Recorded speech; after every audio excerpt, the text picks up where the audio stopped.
So Teresa's going to go ahead and press record. I am going to be your host today. My name is April Davies. I am currently the interim library director, and the interim's coming off soon as some paperwork gets done. So, yay me. Today we have several of the librarians and staff here to talk about library stuff. Opportunities for collaboration. Does it answering questions you may have, or just as like, how does that work? Did we ever do that? Or I never understood how that worked. Oh, wow, cool. So that's kind of what our goal is here today. We're going to do about 40 minutes of guided questions from the panel and then leave at least 20 minutes for Q&A. Dawn is monitoring the chat. So if you want to put a question in there, it's something she can answer now, she will. Otherwise, it'll just wait and she'll make sure we get to it. Let me make sure I, excuse my throat, introduce everyone. I'm going to use my screen as my reference. So excuse me if it looks like I'm pointing at somebody else, but I'm pointing at Teresa Dooley, who is our instruction librarian. And then Kate Brent, who is in charge of a lot of different things, circulation, archives, interlibrary loan, etc. Dawn Foland, who is our daytime circulation operations supervisor. I'm a permanent director as of today. Woo! Awesome. Okay.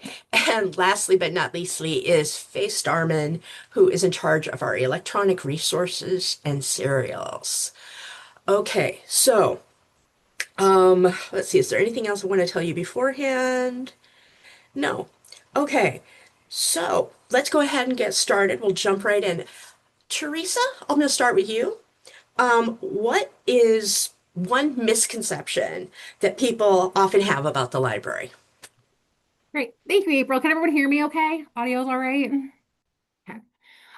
So one of the biggest misconceptions that I hear from faculty and the public in general about libraries is that they view libraries as old and outdated. There's no need for libraries when you have unlimited access to information. The core of libraries really is around information literacy, which means that we should be able to effectively search for, evaluate, and use information. All right. So when we think about libraries, a lot of people think about books, right? Those dusty stacks. And don't worry, we do have books, but really the bulk of our resources go beyond books, and they're more electronic resources, which is why we have Faye, who's a librarian specifically for electronic resources. As information, the formats and the needs have changed over time, so have libraries. Librarians that I know, worked through the internet coming of age, right? AI is another major thing right now that libraries and librarians are really at the front of that. We're constantly trying to learn how to navigate that in real time.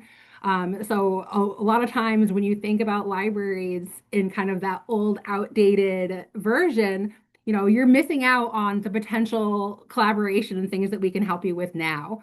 Another big part of libraries, in addition to navigating, information, involves emerging technologies. So in addition to learning about AI, I'm also always trying to keep up to date on how to teach with GIS, 3D printing, drone imaging, any of the kind of technology that you are thinking of in terms of your classroom. We're trying to keep up to date on that. So I really want you to think about libraries not as just a place for you to get books, but where you can really continuously seek out new information and how that has changed over time. So yeah, really what we can offer you, I just need everyone to kind of think more updated, because there's really so much we can do for you.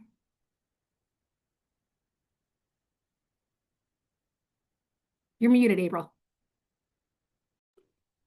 And I was about to say, hey, Dawn, you're muted. Why aren't you talking?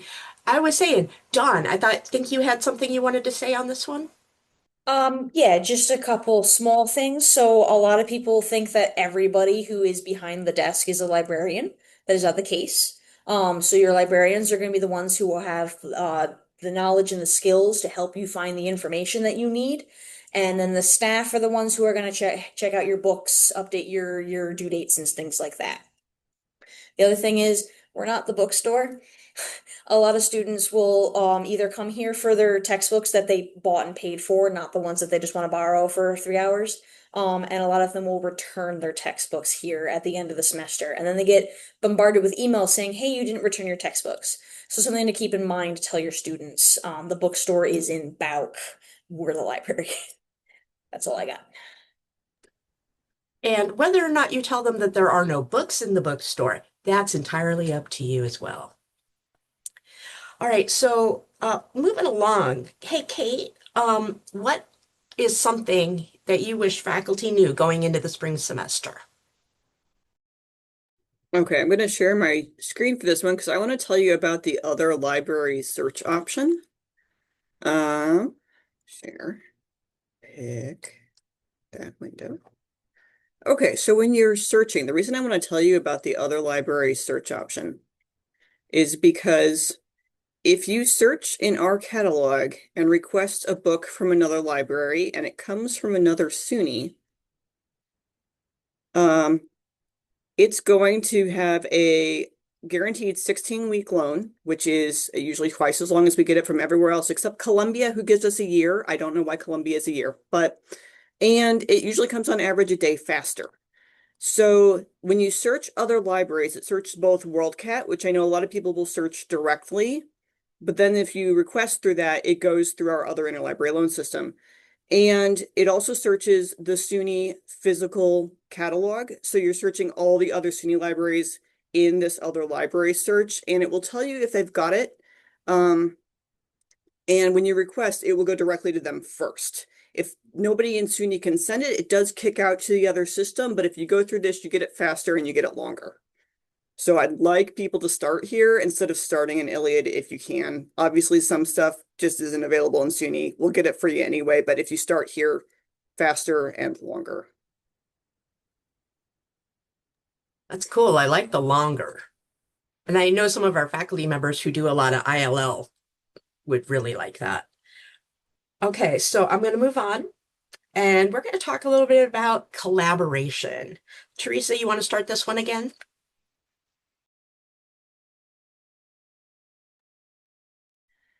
All right.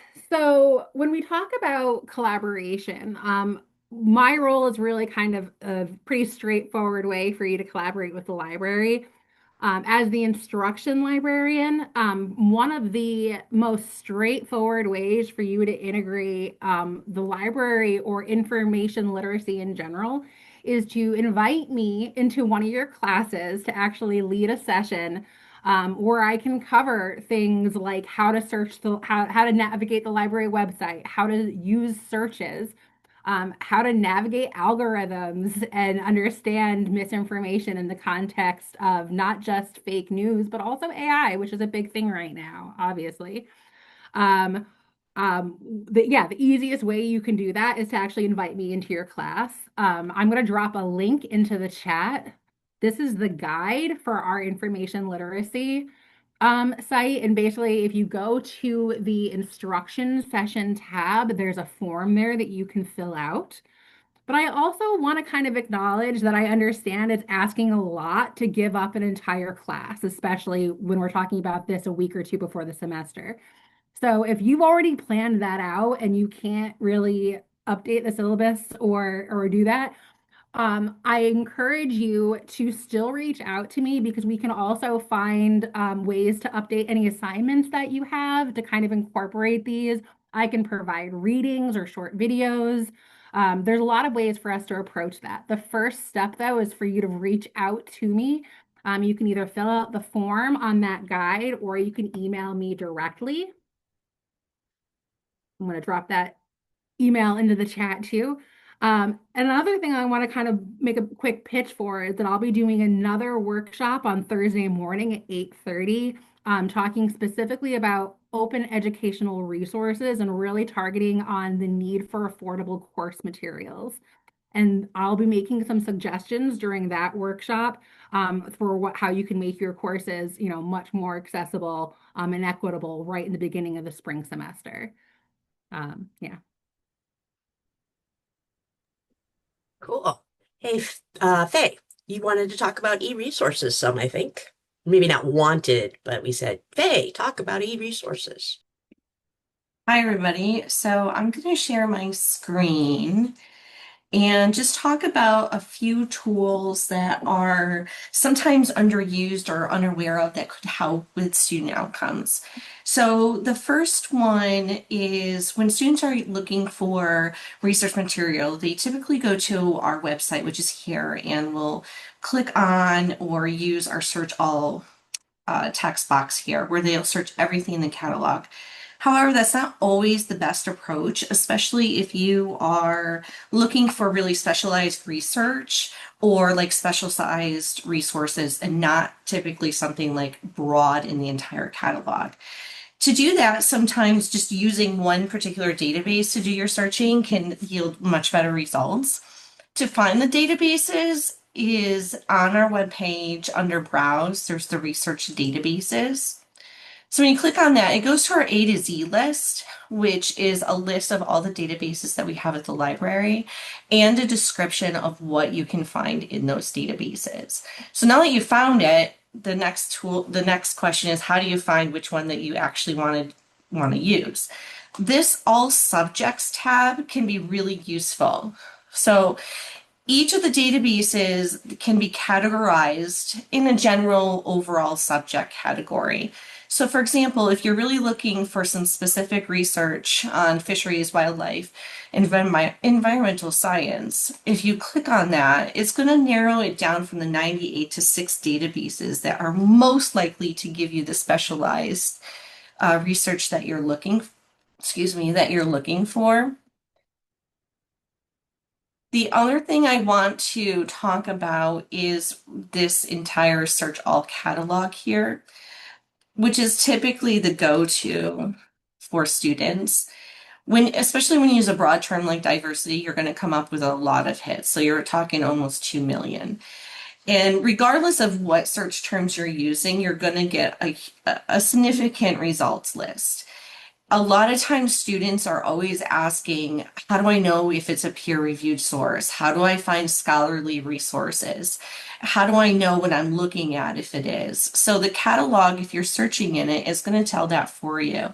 In your results, you're going to see this peer-reviewed with the purple icon. So if you see that on any of the records, you're going to know that that's peer-reviewed. But you can also over here on the refine your results, you can click on your scholarly resources and you just have your results already. Still a lot of results, but when you're talking more narrow search terms, it'll be even more helpful. So now everything in this list is a scholarly resource or peer reviewed, and that's really important, especially for student outcomes. I would also encourage you to use the limiters as much as you can, or the filters. I mean, you can narrow by even publication date. We're a little slow on here, which will narrow your results down and then even further depending on what you want to look at. I just went from 2 million down to 286. The great thing about these filters is as soon as you click out of them, you're going to go one tier back from where you were searching. But really, I kind of wanted to drive home like this is how very effectively and quickly you can narrow down your searches for scholarly or peer-reviewed searches. The very last thing I want to talk about for tools would be the our chat 24/7 chat. We do have that service. So to find it, it would just be this get help icon, which opens up our research help page. And it's right here where it's chat with the librarian. So this is a 24/7 service that the college offers and the library offers. We will monitor the chat while we're open, but we can't always answer it. So we work with libraries across the country and even the globe to monitor these chats. So they will answer ours when we're not available, and we will answer theirs when they're not available. So really, any time of the night, as long as the students know that they can access help. It could be 2 o'clock in the morning in their dorm. It could be 6 a.m. wherever they are at home. They can always access this. It is a librarian that will answer, and they do have access to the catalog, so they will be able to help the students. So I think those are like three of the main really points that I kind of wanted to talk about. I know I went over them really quickly. Feel free to reach out if you have any additional questions or you would like anything specific. Hey, Faye, can you go back to the search screen Yeah. and like bring up a set of results? I learned something this past year that I wish I had known sooner. When you use those filters on the left, and then you're like, oh gosh, I got 2 million hits. I need to narrow this down. So you add the word children to diversity up at the top.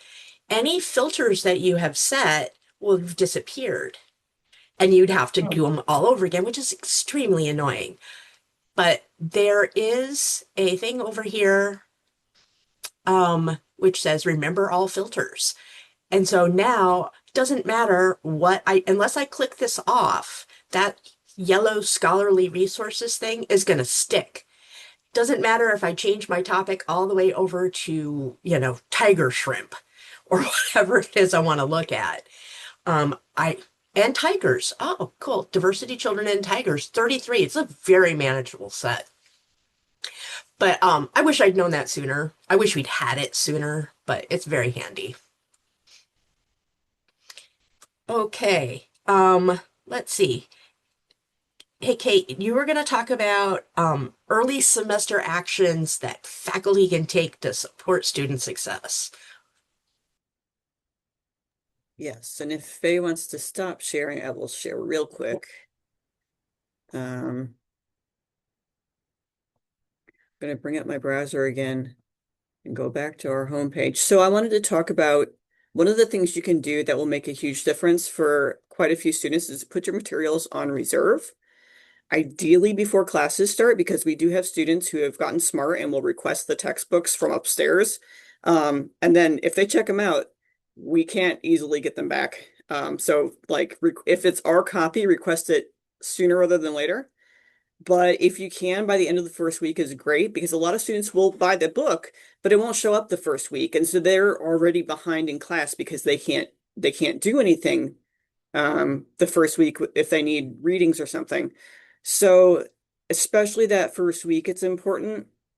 If you want to put stuff on reserve, you can it's under I want to put an item on reserve, and that will bring up our form.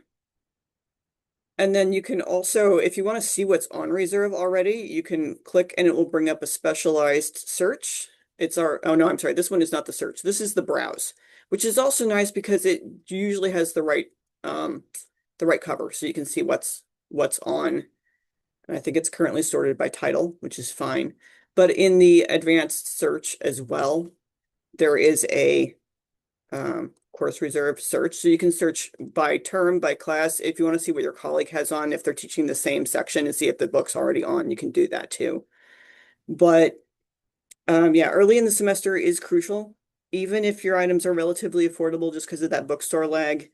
And anything you can do to help get the books in their hands. If they can't afford it, they're just not going to buy it. And if it's not here, they're just not going to succeed in the class. So like a lot of them have financial aid, but it may not be enough to cover the books too. Yeah. And I think we were talking in a meeting the other day, and Teresa, there was a survey a few years ago, and it was something like if they can't afford the book, there was over 60% just won't buy it. Yeah, so I'm happy to throw some stats out here. This survey from 2018, which was from before the pandemic, if anyone forgot, in 2018, 65% of students, college students in the United States, reported having financial difficulties getting their course materials. As a result of that, they're more likely to drop the class, fake it until they make it. And most of the time, as we know, they're not going to do very well. Yeah, so they do a lot of, they can get very creative, but ultimately, if they can't afford their course materials, they're not going to do well in the class. And it definitely has an impact. Yep. And Teresa's going to talk more about how to seriously cut those costs by using open resources on Thursday. But yeah, putting stuff on reserve makes a huge difference. I ran the numbers on just 2 of the books, and the library does buy some of the textbooks. We can't buy them all. Last year, Gary, the AVP, asked me to see how much would it cost to buy all the textbooks and make them available to students. And I said, it's going to be over $20,000. He's like, well, do the numbers. It was over $20,000, as I had suspected, which of course we cannot afford because, we're poor too. But we do buy some of the textbooks, and many of you and your colleagues tend to use the same book for a number of years. So it doesn't matter that it's from 2020. You're going to keep using it until you just can't anymore, or it becomes a problem in some way. Um, there are a couple of books, our highest, most used books that the library paid for last year. One was from a maybe a chemistry class, I don't remember exactly, and another one was like the Intro to Fish and Wildlife type one. And we paid total for those two books probably less than $300 and bought them several years ago. And they've been on reserve every time those classes are taught since. So if you think about that, so let's just put a number. Let's say it's $100 and five different students use that. We just saved the students $500 for our $100 investment. And you go over the years, I ran some numbers for those two most used ones from our most recent year. Since we bought them, those two books, those two single books, have saved students over $20,000, which is the total it would cost for us to buy all of the textbooks. So, and that's just two books. So imagine how much it translates out to the other. So we are always looking to find a way to, if you have a review copy, a desk copy, we are happy to put it on reserve. If we can buy it, we will buy it. Sometimes that is going to be a matter of money because a $375 textbook is going to be, might be a problem for us in the same way that it's a problem for students, especially if they have multiple $375 textbooks. Okay, that's enough of me horning in on everybody's time. Besides being a book warehouse and a technology center and a gathering place, well, we are a gathering place in many ways. So Dawn is going to talk to us briefly about events and community building types of things, the fun stuff. So yeah, there's always something happening in the library. Some of the community building events that we do include Kobe Rocks, which we do in the fall, the mac and cheese and the chili contest, Crafternoon on Saturdays once a month. We do scavenger hunts. We have the therapy dogs in during midterms and finals. We also offer snacks and stress relief things during finals week. We also have job opportunities in the library. These are things that students can put on their resumes. We participate in campus events such as Committed Students Day, Accepted Students Day, Orientation, and Open House. Our events are listed across campus via Kobe Engage, the events calendar on our website, which I'll show in a second, flyers and digital displays across campus, the weekly blast, Kobe Now. Our own digital displays in the library are open to all campus event advertising, and now I'm going to share my screen. Buttons. Here. So we go right here under that I want to. You can click on advertise on the digital sign, and I will get an email with your PDF or your JPEG. Either or, because I can convert it. And then I will put it up on the digital display. Our spaces in the library are also available for not just our events, but events across the whole campus. Just reach out to April Davies to borrow either the information literacy classroom, room 213, or the cafe. We also have a suggestion box right by the door, which we regularly check so we can make improvements when we can. And we are, I just said that we're open to events during our open hours, which as of right now are Monday through Thursday, 8 to 9 p.m., Friday, 8 to 5, Saturday, 9 to 5, and Sunday, 1 to 9. We update our hours regularly on the website. And then let me show you that events calendar right down here. So you can see that our Crafternoon event is already posted. Cool. Thanks, Dawn. One caveat to that, we've occasionally done things for like student groups who want to use the space, and depending on what it is, we may say, yes, but we need you to have it over here, not over there. Because if you want to do something that's going to get noisy and it happens to be the week before finals, people are not going to be happy. So we try to push things where they can work. So we are open to that, but we won't always say yes. Next up, Teresa is going to talk about course design and what we can do to help you with that. So, the actual question that I'm going to be answering is what's the most impactful library supported change that a faculty member can make to improve accessibility or equity in their courses? All right. And I know that there's been a ton of talk about making sure that things are digitally accessible. And that's huge. And I'm not trying to downplay that. But I think that a lot of times when we go and talk about accessibility, we really blow right past a very important one, which is affordability. If you pay attention to our student demographics, most of our students are coming from low income. They're receiving some sort of financial aid. We are living very much in a time where every dollar counts. All right. From the 2023 to the 2024 school year, SUNY Cobleskill students were asked to be expected to budget about $1,200 annually on course materials, like textbooks. That's actually above the national average, which is usually about $1,000 a year. So our students are actually being asked to budget more than the national average, despite very much not representing the national average in terms of finances.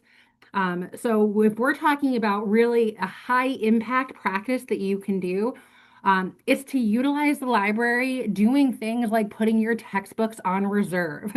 That can, again, as April kind of talked about, it can have a huge impact. It can make sure your students have access to that textbook on the very first day of class.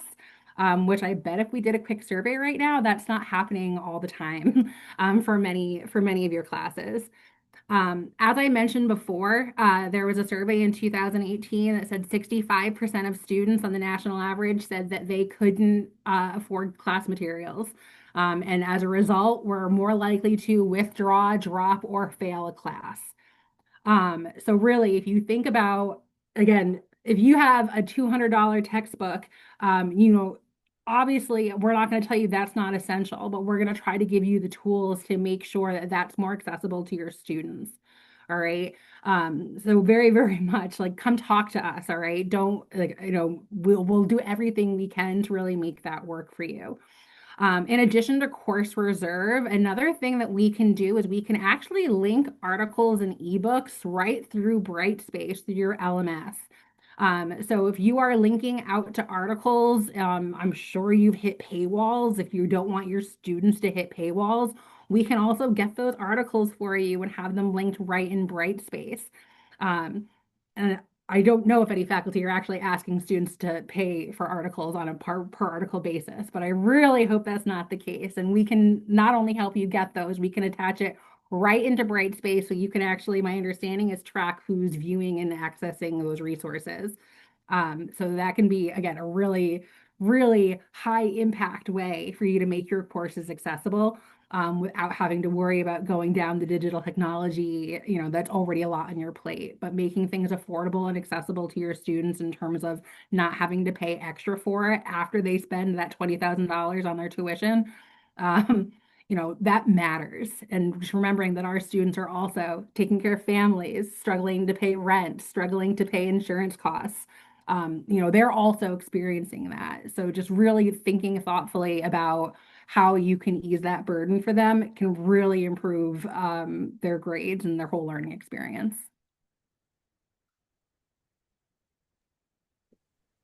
And I'll talk more Hey, about that on my Thursday workshop when I go into open, which is how to avoid costs altogether. As you can tell, I'm very passionate and this is what my background is in. So again, I'm really here to help you kind of navigate this. So all you should have to focus on is teaching. So let us help you get there.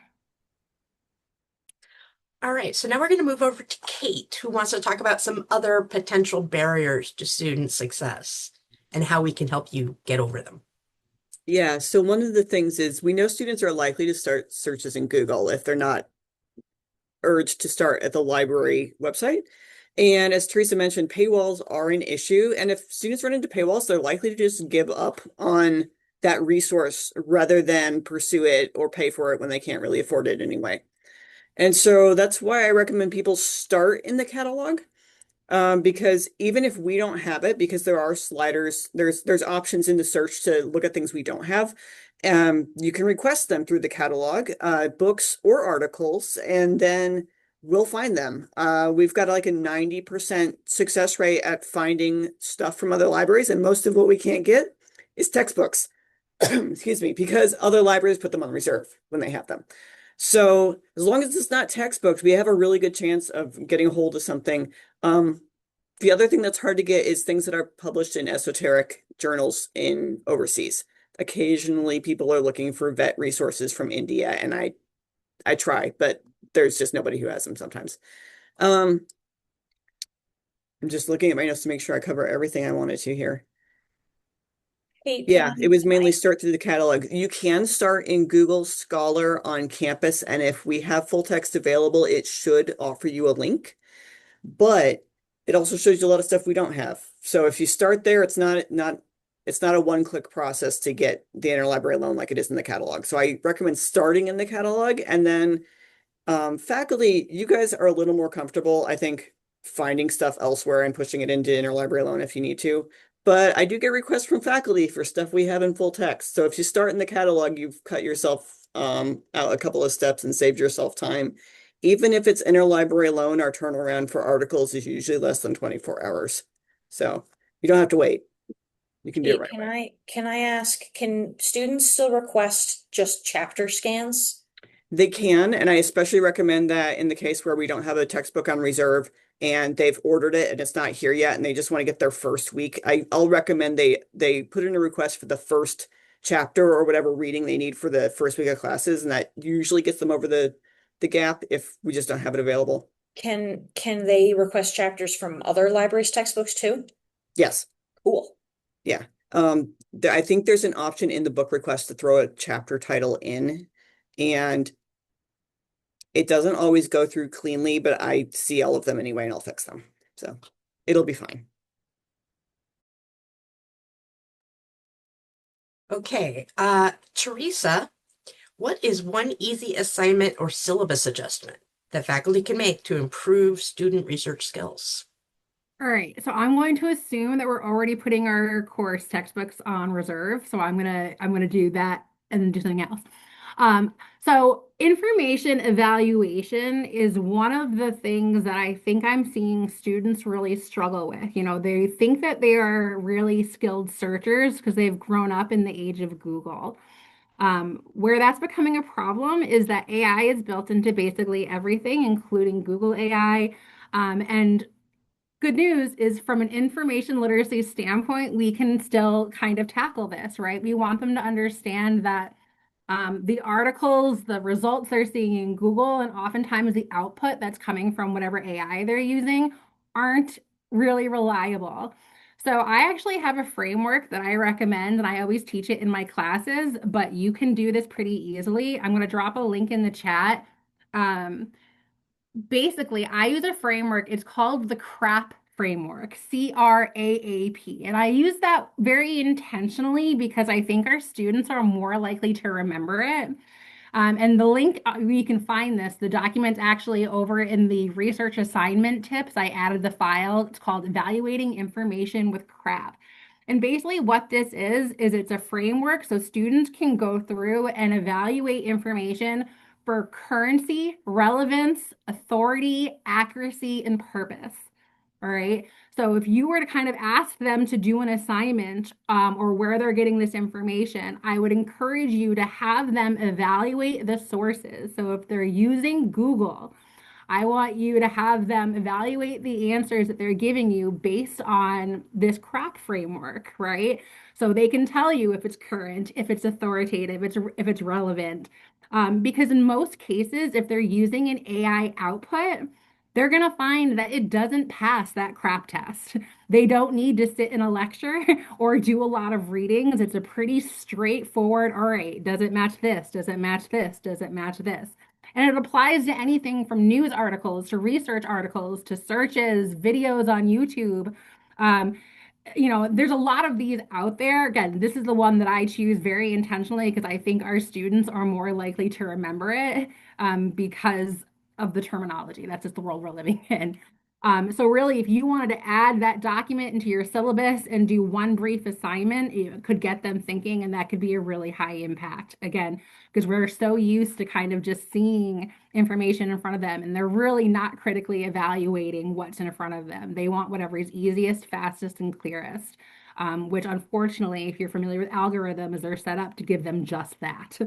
So that's my recommendation in terms of like a specific assignment.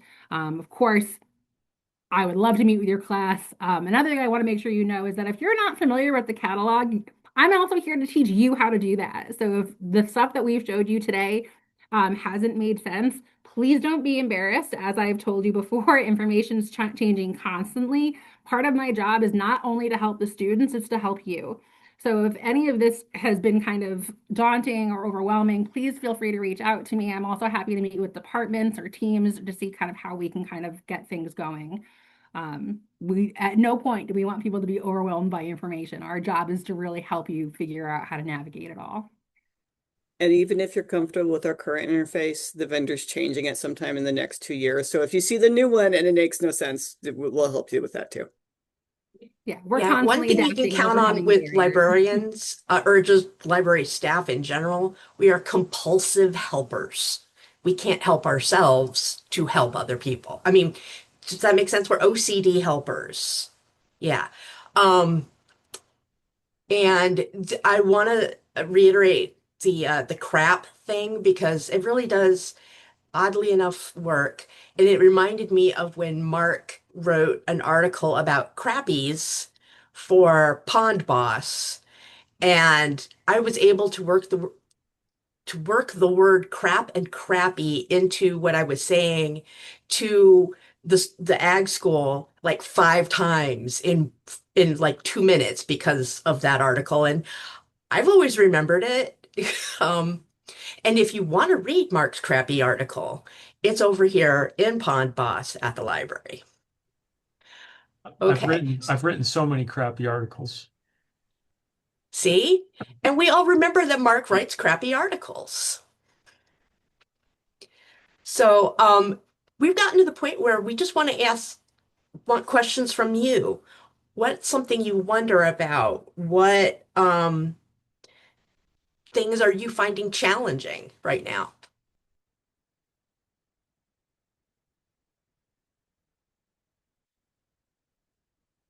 See, this is the thing.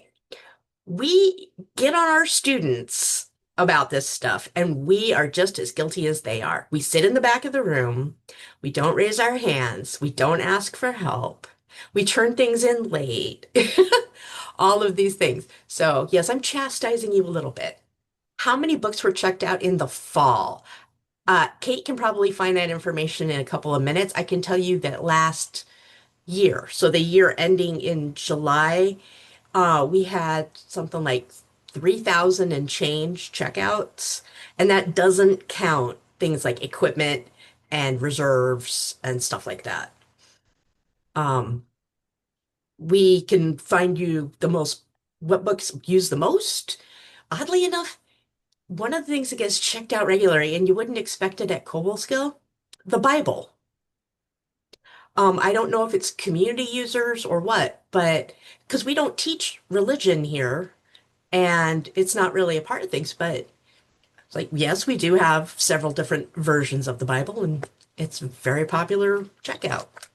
Go figure. Okay, do you care about just books or total checkouts? Because I normally pull the by material type stats once a year.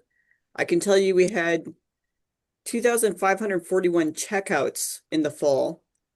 If you really want to know just books, I can go grab the report off of the server. But So, Kate, maybe it would be interesting actually to explain what things other than books that people would be checking out. study rooms are a huge one. People love our Mhm. study rooms. We do equipment for the classes that use cameras. We check out laptops. The laptops are very popular. Easels. Have A you? lot of you folks have checked out easels and Mm-hmm. stuff for doing poster sessions and stuff. We check out a lot of those. We have noise canceling headphones that don't get a ton of use, but they're popular with the people who like them. And then we do have headphones if someone needs to do like watch a video here because they can't watch it in their room for some reason. But Cell phone chargers. yeah, cell phone chargers are Oh popular. yeah, the cell phone We get chargers are very we get popular. asked for the laptop chargers, which we don't do because so many have proprietary ends, we just can't stock them. So we can help with the cell phones, but not the laptops. And our Cool. reserve books are popular, but those will fall into the book stats. So I also just dropped the link for our equipment in the chat so you can see we also, and feel free to correct me because I'm new and just reading off of things. But there's iPads, there's Kindles, we have an entire The record iPads are gone. collection. Are the iPads iPads are still on gone. that list? The iPad should Um, probably be removed. I think we got yeah. rid of those. All The right. This library is, also has some new accessibility equipment that we had to purchase to be in compliant for accessibility, which includes two different kinds of keyboards, a high contrast keyboard and I think it was a large print, a large type. one's alphabetical. That's what it was. Thank you, Kate. An alphabetical keyboard. So all the keys are actually in alphabetical order. So if you look at the guides that Teresa just put in there, they'll have the checkout of everything you can check out of the library in general, open to staff as well. yep. All right. Does anybody else have a question? Is there some challenge you're running into? Maybe it's something we can help you with. Are you using some of the resources we've talked about? We see a note in the chat from Olivia about laptop loaners and that it's made a huge difference in a number of her courses. Yay. Thank you for letting us know. Christina, you have your hand up. Yeah, I use in my classes a lot of references to the New York Times or to other current periodicals. And that seems to, I had trouble accessing those. And I actually think April showed me how to do it once. And of course, it was great and perfect, but it went in one ear and out the other. So I'm very good at understanding things, but if I don't have written rules. So that would be the kind of thing if I sat down with one of you, you could show me how to give the students a step by step so that I can put articles, current articles on there without them having to deal with the paywall. Yep. Exactly. Yeah. And heck, we can give you a step by step that you can take with you Okay. if it comes to that. Mhm.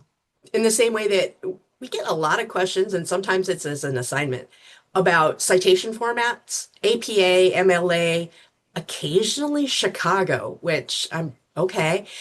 I'm used to getting fish and, the American Fishery Society ones or the Northeast Naturalist, but I always get thrown when they ask for Chicago. But we have handouts for that. Plus, they're online, and we have tools built into things to help people with that. Now, just like with AI, sometimes the computer gets things wrong. And it's like anything else. If you don't know what it's supposed to look like, you don't know it's wrong.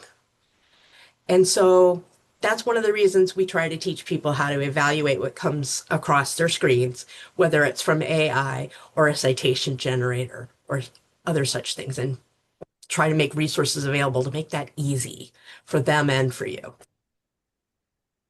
Does anybody else have anything they want to share? We've got 15 minutes left, actually. I actually had a quick question if it's not too much trouble. Oh gosh, no. We love questions. We're librarians. Come on.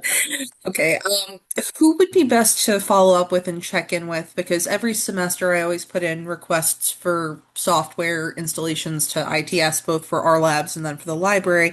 But last time in this past semester, I was told that when I put in the request for the library computers to have some of my information technology software uploaded and installed, it only went to one section of the library and not all of the computers. So I wanted to know who I should follow up with to check in on that after putting in the requests this semester?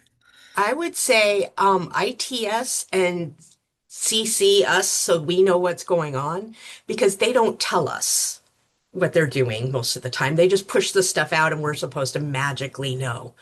Um, so for example, I had no idea that they had installed software specific to your needs on the computers out here, and I couldn't tell you which section of the library has that software. Okay, so just more fluid communication overall. Got it. Pretty much, yeah. And I have found, yes, that's my email. I've also found that sometimes if you're not getting a quick enough turnaround with IT, and that going to their director, Andy Martin, can be very helpful. Oh, they've always been really good about the quick turnaround. It's just that because they wipe the software every semester and I put in the requests every semester as well, I just want to make sure that doesn't happen again like I did this past fall because last year, fall, spring, the requests went through just fine. I was told that whatever computers my students were going to in the library, they were finding, I think it was going off memory, it was MS Visual Studio and then additional Python software. But anyway, it went through just fine in fall, spring last year, but not so much fall this past fall. So I will follow up with you guys and just circle back to that end to make sure that everything's in place because our labs there's a lot of classes in a number of them, so they tend to go to the library or rely on the loaner laptops more for completing assignments if they don't have their own device. So just wanted to follow up and make sure that was set towards the beginning of the semester. Good thinking. Um, yeah, get in touch. We'll follow up and figure things out. And I may talk with Andy about how he can make it so we don't have to do this every semester over and And over again. if it's going to need to be on the laptops, definitely include that in the request because they're a whole separate pool and they usually come and grab them in the summer to do updates. So um it yeah, the laptops will get it forgotten if you don't include that in the The request. students can also take the laptops right to IT, and IT, if it's a thing they need for class, IT will put it right on the laptop for them. Oh, that's my Dawn, to your point. That's exactly what I direct them to do. I have a little sheet of paper saying, take the laptop to ITS. This is exactly what you need. Perfect. And once you do that, you should have everything you need on it. Just because I know they go back and forth to multiple students, so I don't want to. If something gets changed or taken off in the meantime, it's just easier that way. Yeah. Yeah. And our loaner laptops probably got wiped over the summer. They may have gotten wiped Some during of them are break brand even. spanking new. So I'm sorry, what? Some of them are brand new. Oh, good. Yeah. So they may not have any of the specialized stuff on them that you need yet. We would have to Sure, check that's that out. very specifically detailed for the request then. I'll actually submit them tomorrow morning, so makes sense. Awesome. I also Okay. really commend you for thinking to make your software available for students because again, that's another barrier. Like, it's another cost that could get added on, and I appreciate you thinking like that. Oh, all the software I use is open source. I don't use any software that requires additional paid resources. So, it's more just about making sure they have a device that can handle it. Because I will say one working on an alternative solution to this right now, but for students who have Mac devices instead of PC, there is one software that we can't put on Mac devices and only on PC devices. So getting it through all of the devices, both laptop and then in person in the library, has been so far the best step we can do. I'm working on something else where we can set up at least one virtual computer they can tunnel into and use, but that's a separate aside. True. Does anybody else have anything that they want to share? Something that they've found useful or had trouble with? Whether or not it was crappy, I don't know, but Something they wish the library did. or had. I'll throw one We more do question occasionally. out there. Okay. Um, Is there anything we can do to assist with? I have two classes where I've had my upperclassmen tell me they don't want to tutor for the class and that there it has been very hard to find tutors for those two classes. What would your advice be to give to students? Because unfortunately, for a lot of my first year classes, a lot of students don't want to come to office hours. They'd rather go to a peer tutor. We're having trouble finding one. Yeah, you're kind of in a catch 22. Um, Jen Golden is the one who runs the tutors, and she will recruit. And yes, there are net tutors and Brightspace and stuff like that. So I'm actually going to bring this back to the faculty.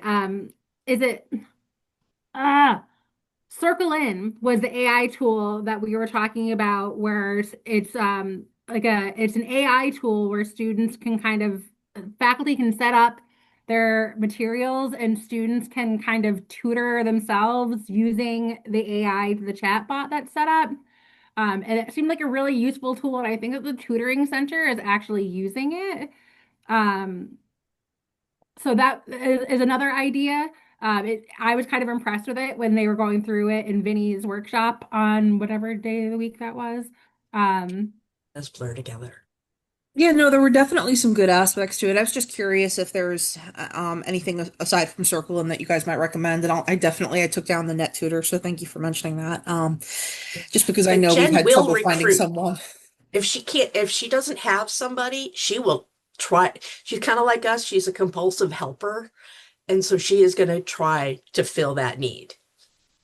No, I appreciate it, and she did try. It was more that the upperclassmen didn't want to take it because it was a first year freshman class, and unfortunately, students in that class who were coming in for help for the last two times the class had been run from both what Jen had told me and what the tutors themselves had told me. Most of the students who were coming in for help were coming in at the 11th hour saying help and therefore didn't want to tutor for it anymore because there wasn't a ton that they could do, and it was also a very awkward situation for the student tutors themselves to kind of say, well, you came in with 8 weeks worth of help that you needed and you came in with 2 weeks left in the semester, so Yeah. it's a bit of an awkward moment for them, and it's one of the reasons we're having trouble finding tutors for those two classes in particular. But by and large, I will include NetTutor as a resource and kind of highlight that, and hopefully that'll help a little bit aside from Circle In as well. So thank you. Yeah, I want to. I mean, I know you know this. You're definitely not alone. This is, it's a historical problem with college students in general that has increasingly got worse. As our students are less comfortable connecting with people, they want to have an online tool. Um, yeah, you're not alone. I know a big part of my work is also telling them, like, if you use the library, we can save you a ton of money and get you quality resources, but you have to plan ahead, and if you email me at 11 p.m. before a paper is due, I am not going to be there to help you. It's hard. And I just, yeah, it's getting worse. If you come up with anything, please let me know. Yeah, when I've had students come to me at the front desk and when I'm on duty and say, "Can you tell me where the tutoring center is?" and it's finals week, I don't tell them, but in my head I'm thinking, "Oh, it's too late for you, hon." But Christina, you got your hand up again. Yes. Um, One of the things I share your the pain you're dealing with, Olivia, in this regard, and and I think somebody just touched upon it, is that the students are less likely to work with each other or to go to a person. They want something mechanical or computer wise to do it. I've really tried to encourage my students to form study groups, and because in the old days, and not the so old days, that's what got you through some of those courses. Um, and I'm not sure why students are not, and it's not as though students haven't ever done that. I can remember in the old days talking to a whole group of students in their dorm room, holding up a phone so that I could talk to them and talk them through something. I haven't had that happen in ages, and I long for those days, when you feel really useful and helpful, and they're all sitting there trying to wrestle with something. So I'm with you, and I probably will talk to Jen about this too, is that I think sometimes when students they're far removed from the course, they don't want to tutor it. Uh, Mhm. and I think a lot of times we probably have students in the class at the same time, and I'm sure there's lots of reasons for why we don't want to recruit them. But one of the students that's already in the class can be a great tutor because they're wrestling with the material, and if they're a very good student and they're really getting it, they're going through it in real time. And so I think that that's where a lot of our students that don't want to be tutors, maybe don't feel comfortable with it because they're not sure they'll be good at it. Or they think, oh, I didn't know that material really well, or, but yeah, but if you had to wrestle with it, you're probably the perfect person to be a tutor. If somebody just gets the stuff, sometimes it's very difficult for them to make it, clear to somebody that's struggling. So, yeah, I would definitely bring up any of those things with Jen.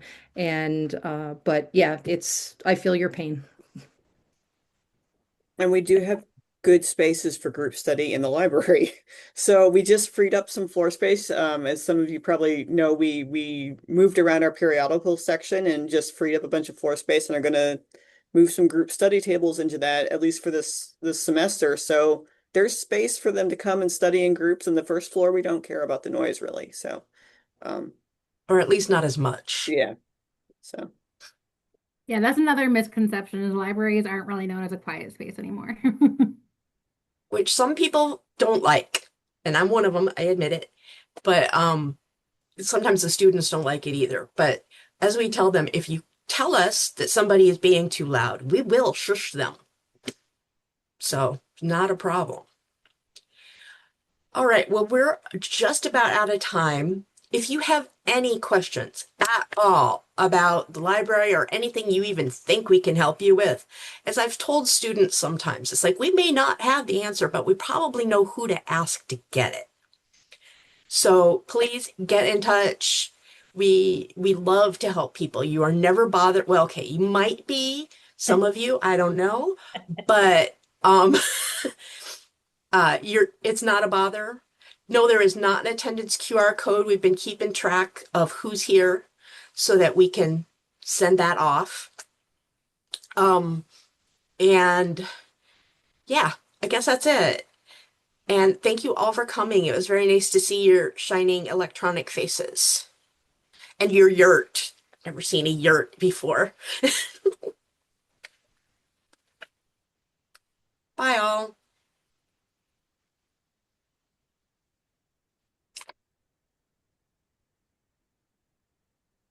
I have too many things open. How do I stop the recording?